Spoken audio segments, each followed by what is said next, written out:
নমস্কার, আপনারা দেখছেন ডিজিটাল কলকাতা। আপনাদের প্রত্যেককে স্বাগত জানাই।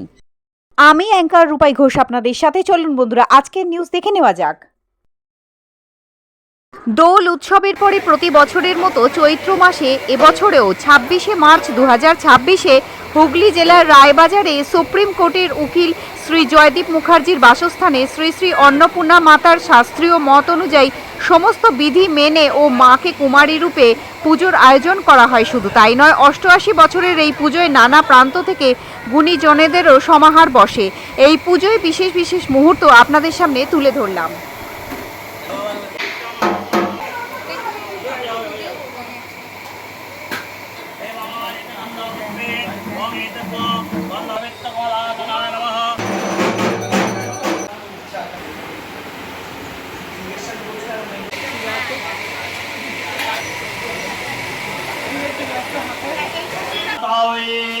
নিবেদয়ামি।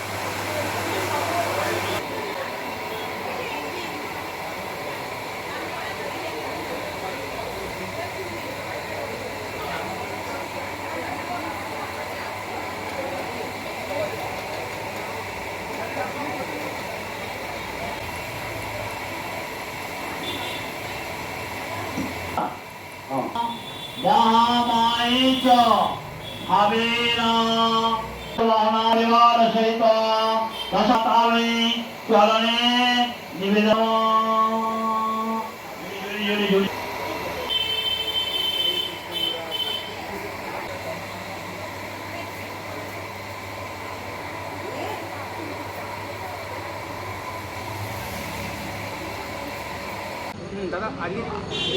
আমাদের মুখার্জি পরিবারের অন্নপূর্ণা পুজো, সবাই জানেন যে পুজো সারা ভারতবর্ষ থেকে বহু মানুষ এই পুজোতে আসেন এবং এবছরে ৮৮ বছরে পদার্পণ করলো।